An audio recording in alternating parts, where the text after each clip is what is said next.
Thank you very much for that excellent statement. And we're going to go to questions. We're going to do 5-minute rounds today, given the number of people and given the need for the Secretary and the Chairman to leave here at an appropriate hour. First of all, this is a challenge for all of us. We face a circumstance in which we're borrowing 40 cents of every dollar we spend. Our revenue is at or near a 60-year low in terms of share of the economy. Our spending is at or near a 60-year high in terms of a share of our spending. Our gross debt is now 100% of our gross domestic product. These are hard facts. Secretary Panetta, having worked with you before, as I indicated earlier, being an ally in your efforts to get a balanced budget before, and the last time we've actually seen success in accomplishing that, you know, I think better than almost anyone in this town, maybe almost better than anyone in this country, how really hard it is to get the job done. What is always interesting to me is how many speeches are given, how many brave statements are made. When the hard choices are made, how few people are left at the table, because it's not popular. I mean, the hard reality is doing what has to be done to reform entitlements. Tell you, it's not popular. To reform the revenue system, that creates its own challenges. And to face up to costs in every part of the federal government, there's a constituency for every dollar. Nobody knows that better than you do. So let's start with this question. The Budget Control Act asked for $487 billion of savings over 10 years. That's in the President's budget. That's in train. The Budget Control Act also called for a sequester if the special committee did not come up with a specified level of savings. The special committee failed. That's the hard reality we're left with. They did not succeed. And so we are left with a sequester which calls on additional savings out of defense of, I think General Dempsey used the number with me, $535 billion. Our number is slightly different than that, but almost the same. The question is this, and we've heard you loud and clear, sequester goes too far. Is there a place in between? And I say this, and I know you don't want to negotiate against yourself. I understand that. I was part of the Simpson-Bowles Commission. It had overall savings almost as big as the sequester amount in addition to the other savings in the Budget Control Act. Other bipartisan commissions, in trying to bell this cat, have called for similar level of savings. And I understand, again, loud and clear, we hear you, that from your perspective goes too far. But let me understand, is there no additional savings that can be derived beyond those that are imposed in the first tranche of the Budget Control Act requirements? Mr. Chairman, having been through this process a great deal, the $487 billion, almost $500 billion, is the largest amount ever included in any budget agreement or summit that I've ever worked on.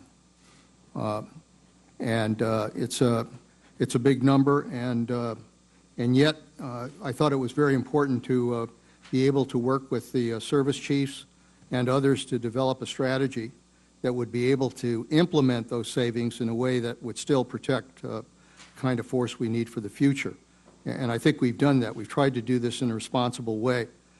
And I guess what I need to have in order to make this work, frankly, is a degree of stability with regards to the defense budget and as to where we're going over the next 10 years, particularly in light of the threats that we're confronting. I mean, this is not like the past. We've got some very significant threats that are still out there in the world, any one of which could have us immersed in a new conflict. and any one of which demands that we have a presence in the world. So, my view is that what we have presented here is a strong budget. It is fiscally responsible. It sets the right path for the future. If at some point in the future threats reduce, if there are areas of efficiencies that we could gain additional savings, of course, we will look at those additional savings. But for now, what we have put in place, I think, represents an important step that we should stick to. All right, let me just say to you, I want to be very honest and direct. I don't know how to write a budget that achieves the kind of deficit and debt reduction that we need. And by the way, I would go further than what the President has presented. I actually would go further than Simpson-Bowles. I tried to convince Simpson-Bowles to do $6 trillion of deficit reduction because we could balance the budget with that amount. There wasn't support on that commission for going that far. So I think you know where I'm coming from. I would very much like to achieve a balanced budget at the end of 10 years, given the level of debt that we have.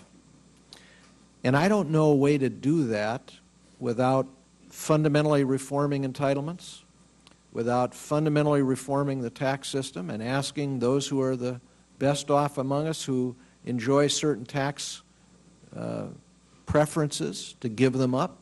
And I don't know any way to do it without asking for additional defense savings. Let me ask this. Before the Simpson-Bowles Commission, top defense analysts appeared. I asked them about their assessment. One of the things they reminded of us is 51% of all federal employees are at the Department of Defense. And they also reminded us that did not count contractors. When we asked them how many contractors there are, they said, well, we can't give you a number. I said, well, what's the range? And they said 1 to 9 million. 1 to 9 million. Can you give us a better assessment today of how many contractors there are at the Department of Defense? Yeah, I'm not sure where the 1 to 9 came from, Mr. Chairman. We do have limited data on the number of full-time equivalents, but it's more like 300,000 contractor full-time equivalents. So I'm not sure where the 1 to 9 may be including multiplier effects in the budget. I'm not sure. But that's our rough estimate now. Can you tell us what is the cost per soldier to maintain a soldier for a year in Afghanistan? Right now, about $850,000 per soldier. And I'd be careful with that number because there's some fixed costs that are built into that number, and the decisions you make about those fixed costs are going to affect it. But it's no, we understand that. I just say this to you: when people back home ask me, and when I give the number I've had previously was 600,000, so it kind of takes my breath away when you tell them it's 850,000. When I tell them 600,000, it takes their breath away. Can you help us understand why that cost is so? You're talking $850,000 a year per soldier. Let me try. The major component of the extra costs in Afghanistan are higher operating costs for our weapons. When you're in a war, you are operating a much higher tempo. That's a good part. That's probably 50% of the budget. There's some special pays and allowances. And then there are all these enabler costs, for example, the JIDO costs for improvised explosive devices. We have some coalition support payments. All of those are amortized into the 850. The 600,000 might be closer to a variable cost if you just looked at added operating costs. It's mainly you're operating at a very high tempo in a war zone. I think it did. I think it did reflect the variable cost. Let me just say I've gone over the 5 minutes, but we'll go to Senator Sessions. I just want to conclude this round on my part by saying I think at the end of the day, before we're done, it is not going to be possible, absent some other thing happening, and goodness knows that could happen tomorrow. So we all understand that. But budgets have to be based on what we know at the time we write them. That we're going to have to have additional savings if we're really going to deal with the debt threat confronting the country. Mr. Chairman, could I just Mr. Secretary, could I just comment on that? Look, this Congress proposed, as part of the Budget Control Act, $1 trillion in savings off the discretionary budget. You can't meet the challenge that you're facing in this country by continuing to go back at discretionary spending. That's less than a third of federal spending. Now, if you don't, if you're not dealing with the two-thirds, that's entitlement spending. If you're not dealing with revenues, and you keep going back to the same place, frankly, you're not going to make it. And you're going to hurt this country. You're going to hurt this country's security, not only by cutting defense, but very frankly by cutting discretionary spending that deals with the quality of life in this country. I couldn't agree with you more. I mean, I don't know what could be more clear, and of course, Leon, you understand it because you've actually written budgets around here, as have I. And it's not possible. In fact, it's almost bizarre, isn't it, what the strategy has been so far? The strategy so far is to go after discretionary spending that is the part of spending that's going down as a share of GDP. And we don't go after the part of spending that's going up as a share of GDP and going up markedly. Those are the entitlements. We have to be honest with people.